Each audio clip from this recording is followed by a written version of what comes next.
All right. I was asked to put a quick training video together on our risk assessment tool. This video can be used for providers who just need a reminder on how the risk assessment works. It can also be used for leadership members. I'll kind of walk through the steps we take or the path we go anytime we're specifically looking at weather-related risk assessment. So this risk assessment form is something that I brought over when I started in Jamestown in 2018. The one thing to know about the risk assessment is it's good to review it about once every year. In fact, we'll probably review this one here shortly. I think there's some ways we can build the motive technology into it if that's the path we decide to go here. So we'll probably do a review. The reason I say that is there could be things about your operation that are unique to you or that are constantly evolving that need uh, you to update this tool. So the first thing I want to say about this tool is that this is meant to be used in a proactive way, not in a reactive way. And what I mean by that is if you have a crew that is running all day and all of a sudden, that transfer comes in and they're saying, I'm too tired, I'm too this, I'm too that. And they go and they fill out that risk assessment, and yep, it turns out that they are at a high risk.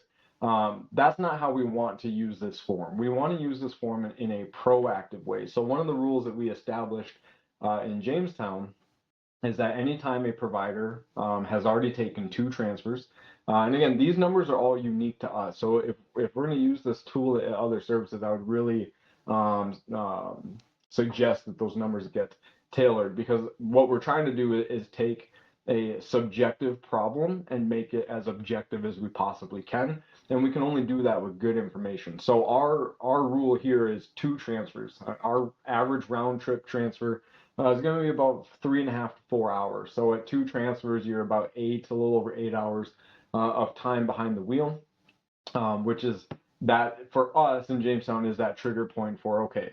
After those two transfers, you're now going to start filling out risk assessments for anything that comes after that.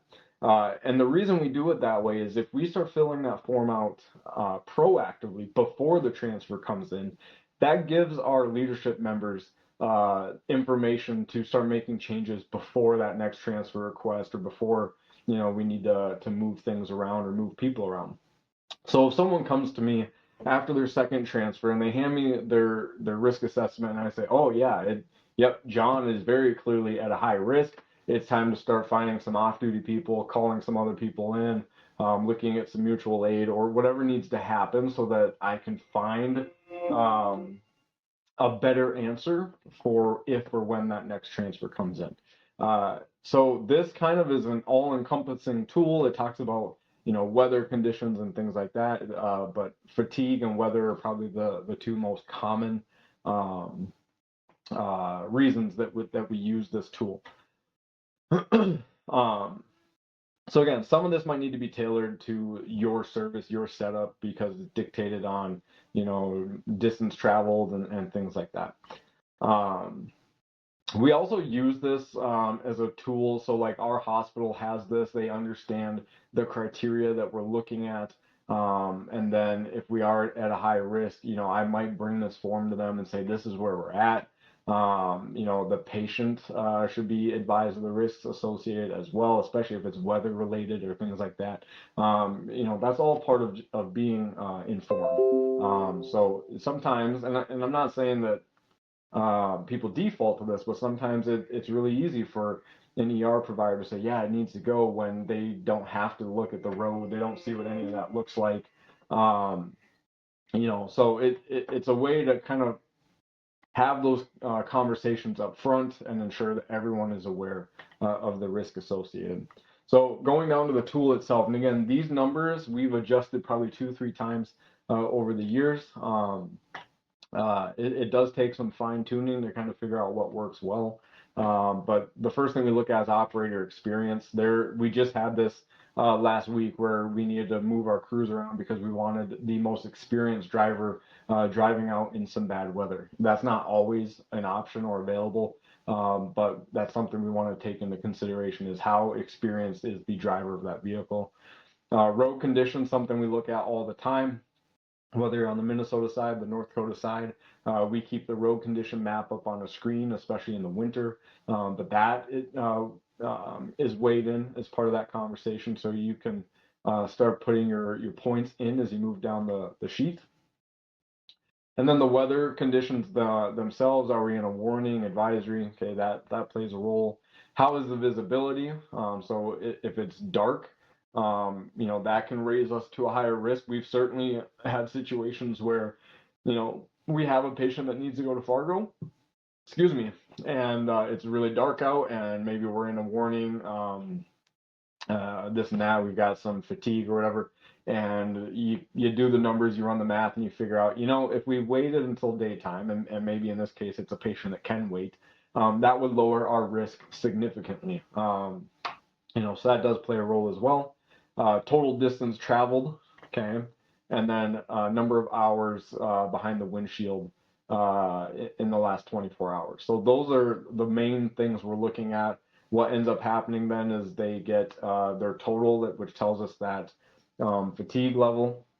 So for Jamestown, if they score less than 20, it indicates that we are in an acceptable range to do that transfer. If they're above 20, it doesn't always mean that the providers aren't going to do the transfer. And I think that's really important for leadership to understand, is that sometimes there is some high risk that needs to be taken, especially when we look at that last category, that patient severity, those time sensitive major traumas, strokes, STEMIs, that takes a -10 off the risk, because those are the types of patients that they need to go, and them waiting until daylight or waiting until conditions improve could have a very negative outcome for them. So again, this is all about mitigation. The message with this document should not be, hey, fill this out and you might not have to go.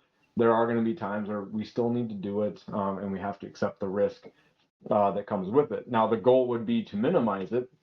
And again, if we use this risk assessment proactively versus being reactive with it, it can help prevent us from ever putting ourselves in that situation to begin with. But the form is only useful if it's used in the way it's intended to be used. And then for the leadership side of it, because we tend to go through this about once or twice every winter, some things that we do as leadership members, and I think it's good for the employees to know our process as well.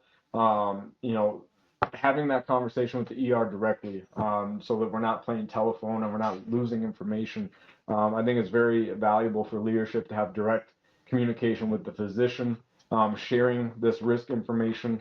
And then sometimes what's even more important is leadership making that trip up to the ER as well, putting eyes on that patient, showing them this the ER physician this document so that they're aware of where we're sitting, and really weighing the pros and cons and trying to find a solution together. I think that happens a lot better when we're face to face. There's no room for misinterpretation or misconception. Sometimes that ER might have the perception of, well, they're just trying to get out doing a transfer. Well, that's never the case for us. Sometimes they need to be reminded of that. And when we're side by side and they see that we're working towards the common goal, the same objective, we're just trying to do it in a smart way. They tend to get more on board with that, and oftentimes help us find the solution to the problem. So leadership should be having some form of direct conversation or communication with the sending facility. In Jamestown, either myself or Ken will reach out directly to State Patrol if it's bad weather, just to get that first account report from someone who's already on the road and in the conditions. A lot of the times, State Patrol will come back to us and they'll say, yeah, my guys are saying that eastbound is really bad, westbound is looking much better, and then we can go back to the ER and we can divert that patient to the westbound side of the state so that we can avoid some of that risk. So having those points of contact, using again those road condition maps and being able to see like the traffic cameras. That's one area where I think Motive would be really nice to build into this flow. Is if I already have a crew in Fargo and I can just pop into their dash cam real quick and see that roadside view for myself. That would help me answer a lot of questions about road conditions, visibility, and those types of things. So I think there's some room to make this risk assessment even better. But yeah, and then having that conversation with the crews, I think is really important. No one wants to be put out there when they're at high risk, whether it's weather related, fatigue related. That dialogue between leadership and crews is really, really important. It's that so that they understand we don't want to do this. Here's the process. We're not just putting you out there,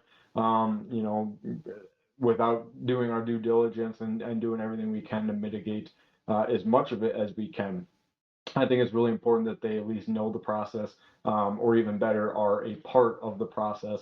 And again, another area where that risk assessment really comes in and is helpful. So again, I would encourage each site kind of adjust these numbers. For example, Lisbon, where their transfer times are a little bit shorter than Jamestown, maybe that arbitrary number changes. Maybe it's 3 transfers, or maybe it's not. So this is certainly tunable, I guess is what I'm trying to say.